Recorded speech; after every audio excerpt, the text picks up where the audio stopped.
नमस्कार, स्वागत है आपका। आप देख रहे हैं क्रिएटिविजन न्यूज का एक्सप्लेनर और आपके साथ मैं हूं शबाब। आज के मौजूदा सियासी वक्त में जब मंत्री और विधायक परेशान हैं कि अफसर उनका फोन नहीं उठाते, वो जब बुलाते हैं तो अफसर आते नहीं, उनके विभाग में अफसर हर काम में अड़ंगा लगा देते। ये बातें तो आपने इधर खूब देखी होंगी, सुनी होंगी, पढ़ी होंगी। अभी हाल ही में पूर्व राज्यपाल और मौजूदा सरकार में मंत्री बेबी रानी मौर्य का एक बयान सामने आया था। तो गई थी कहीं पर मीटिंग करने, अफसरों को समय पर बुलाया था, लेकिन कोई नहीं आया था। वो बड़ी इस बात से नाराज थी। 12 बजे तक कोई अधिकारी उपस्थित नहीं है, कोई किसानों की बात सुनना नहीं चाहता और ये मैं मुख्यमंत्री जी को लिख के भेजूंगी। और सिर्फ बेबी रानी मौर्य ही नहीं, वो भारी भरकम विभागों वाले कैबिनेट मंत्री नंद गोपाल गुप्ता नंदी, जिन्होंने एक चिट्ठी जारी करके कहा था कि उनके विभाग में अफसर काम नहीं होने दे रहे। या फिर विधायक गुर्जर पश्चिमी यूपी वाले, वो तो पुलिस और डीएम पर गरजते ही बरसते रहते हैं कि कोई हमारी सुनता नहीं, कोई हमारा काम करता नहीं। ऐसे बहुत से उदाहरण हैं जो आपको ये पता बताते हैं कि मौजूदा सरकार में विधायकों की कितनी हैसियत रह गई, अफसर उनका कितना लोड लेते हैं। या सीधे तौर पर कहें कि इन नेताओं को क्या ब्यूरोक्रेसी से निपटना नहीं आता? इनको नहीं पता कि ब्यूरोक्रेसी से कैसे काम लिया और कराया जाता है? यह बात मैं आपसे इसलिए कह रहा हूं क्योंकि एक ताजा मामला आया है शिवपाल यादव का। मामला तो लगभग 1 महीने पुराना है, लेकिन वो 1 महीने बाद जब सामने आया है तो फिर हर तरफ शिवपाल यादव की वाहवाही हो रही है। हर आदमी ये कह रहा है कि शिवपाल चाचा तो अफसरों से निपटने का तरीका खूब जानते हैं। अफसरों से निपटने और बात करने का जो उनका तौर तरीका है वो इस वक्त खूब चर्चाओं में। शिवपाल यादव समाजवादी पार्टी में सबसे सीनियर नेताओं में से हैं। यूपी में सिर्फ समाजवादी पार्टी में ही नहीं बल्कि उत्तर प्रदेश की सियासत में उनका कद क्या है ये आपसे तो छुपा नहीं है। वो तो सरकार में भी नहीं है, लेकिन अफसरों से काम कराना उन्हें बखूबी आता है। और अगर कोई अफसर 3-5 करे तो उसे लाइन पर लाना, उसके पेच कसना भी वो खूब जानते हैं। एक दौर था, याद कीजिए, जब शिवपाल यादव सिंह का रसूख बोलता था। उनके बोलने से पहले अफसर काम कर देते थे। उनके एक फोन पर बड़े बड़े अफसर फाइल लिए लाइन में लगे रहते थे, बिना देर किए काम करने में जुट जाते थे। लेकिन दौर बदला, वक्त बदला, अब शिवपाल यादव सरकार में नहीं है। लेकिन एक मामला बुलंदशहर के जिलाधिकारी से शिवपाल यादव के फोन न उठाने का बड़ा चर्चा में। खबरें ये हैं कि बुलंदशहर की जिलाधिकारी श्रुति जी को शिवपाल यादव का फोन न उठाना बड़ा महंगा पड़ गया। महंगा क्या पड़ गया, उन्हें फोन न उठा पाने के लिए माफी तक मांगनी पड़ी। आप सोचिए, आजकल तो अफसर नेताओं का लोड लेते नहीं है। करते होंगे, नेता फोन करते रहेंगे, देखा जाएगा बाद में। और मुझे तो नहीं लगता है कि अफसर भी मुख्यमंत्री के अलावा किसी का फोन ना उठा पाने के लिए माफी मांगते होंगे विधायक अपने घर के। कमोबेश यही मेंटेलिटी अफसरों की आजकल के दौर में दिखती है। मामला जो है वो बड़ा दिलचस्प है। आपको थोड़ा डिटेल में समझाते हैं। इस कहानी को बड़ा गौर से सुनिएगा और समझिएगा कि कैसे शिवपाल यादव से यह चीज सीखने लायक है कि सत्ता में रहे ना रहे, उन्हें अपने अधिकारों का पता है। उन्हें पता है कि अफसरों से कैसे काम कराया जाता है। असल में मामला बुलंदशहर का है, जहां पर समाजवादी पार्टी के किसी कार्यकर्ता का कोई काम था। बताया जाता है कि डीएम उस नेता का लोड नहीं ले रहे थे। नेता समाजवादी पार्टी का था तो यह बात तो लाजमी थी।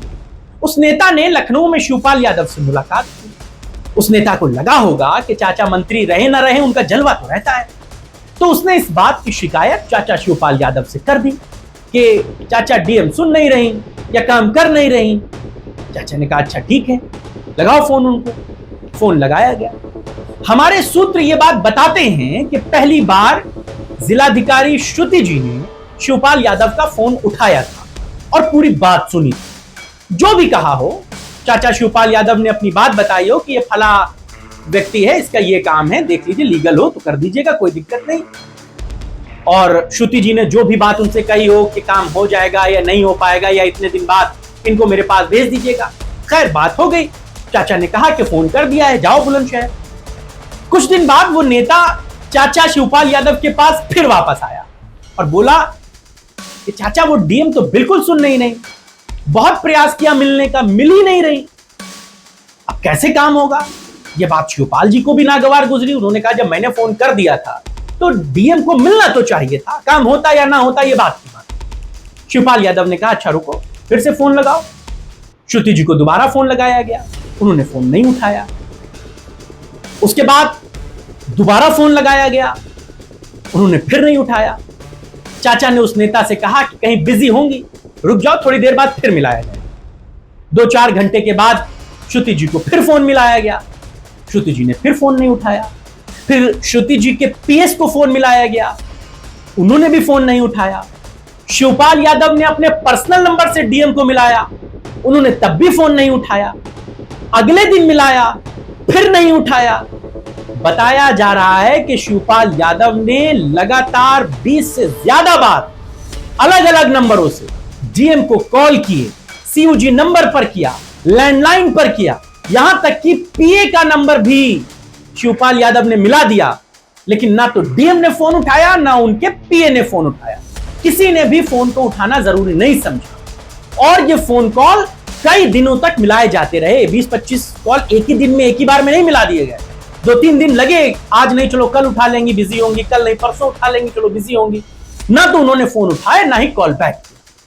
शिवपाल यादव इस बात से बहुत नाराज हो गए, लेकिन उन्होंने इस बात की शिकायत दूसरे नेताओं की तरह, दूसरे विधायकों की तरह मुख्यमंत्री से नहीं की और ना ही इस मामले में कोई चिट्ठी पत्र लिखा। उनसे यह बात सीखने लायक। उन्होंने इस मामले की शिकायत विधानसभा अध्यक्ष सतीश महाना से। असल में शिवपाल यादव ने विधानसभा की अनुश्रवण समिति के सामने इस मामले को रखा कि एक जनप्रतिनिधि का फोन एक जिलाधिकारी नहीं उठा रहा। आपको यह भी बताते चलें कि अनुश्रवण समिति के जो अध्यक्ष होते हैं वो विधानसभा अध्यक्ष होते हैं, यानी अभी सतीश महाना जी विधानसभा अध्यक्ष हैं तो वो अनुश्रवण समिति के भी अध्यक्ष होंगे। मामला सतीश महाना की टेबल पे आया तो उन्होंने आगे बढ़ा दिया, फ्लैग कर दिया।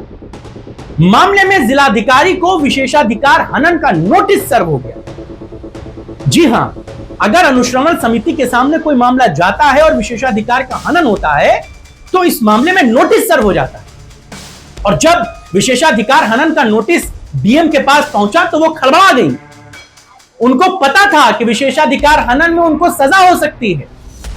असल में आपको भी ये जानकारी के लिए बता दें कि अगर अनुश्रवण समिति इस मामले में कोई भी डीएम या किसी भी अफसर को कोई नोटिस सर्व करती है और वो अफसर या डीएम अपनी गलती नहीं मानता है या अपनी सफाई पेश नहीं करता है तो उसे विधानसभा के सामने पेश होना पड़ता है, उस पर सजा का ऐलान हो सकता है। खैर, जब अनुश्रवण समिति का यह नोटिस उनके पास पहुंचा तो डीएम साहब हड़बड़ा गए। उन्होंने फौरन शिवपाल यादव को फोन लगा दिया और उनसे कहा कि सॉरी सर, मैं आपका फोन नहीं उठा पाई।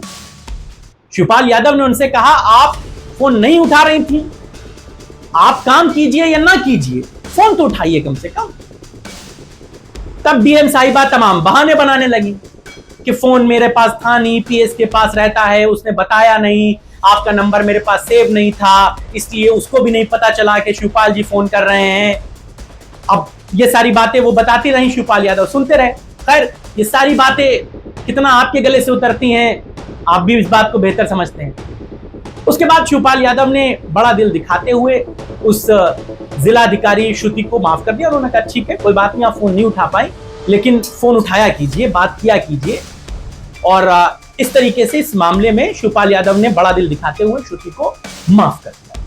फिलहाल मामला सुलझ चुका है, लेकिन ये घटनाक्रम जो है वो प्रशासन और राजनीति के रिश्तों पर कई सारे सवाल खड़े।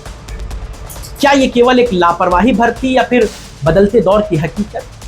ये साफ तौर से जाहिर है कि आजकल के नेताओं और अफसरों की प्राथमिकताएं पहले जैसी नहीं है। आप इस खबर पर क्या सोचते हैं? और चाचा शिवपाल यादव से यह बात बखूबी सीखने और समझने लायक है कि अफसरों से काम कैसे लिया जाए। शिवपाल यादव किस कद के नेता हैं ये आपसे छुपा नहीं और उन्होंने ये बात बता दी। श्रुति ने उनसे माफी मांग ली है। हालांकि हमारी शिवपाल जी के यहाँ बात हुई, उन्होंने कहा अब ये मामला ठंडा हो गया है, अब छोड़िए, अब बात खत्म हो गई। और ये मामला भी लगभग 1 महीने पुराना है, जब विधानसभा का मानसून सत्र शुरू होने वाला था, उससे पहले की बात। और किस तरीके से शिवपाल जी ने इस मामले को हैंडल किया, ये बात बड़ी करीने से समझने लगा। खैर, चलते चलते एक शेर शिवपाल यादव के लिए पढ़ दिया जाता है कि सम्मान और स्वाभिमान की जंग में हम परिणाम की चिंता नहीं करते। आपको ये चर्चा कैसी लगी हमें जरूर बताइएगा। आपकी राय और विचारों का हमें इंतजार रहेगा। तब तक स्वस्थ रहिए, खुश रहिए, आबाद रहिए। नमस्कार, जय हिंद।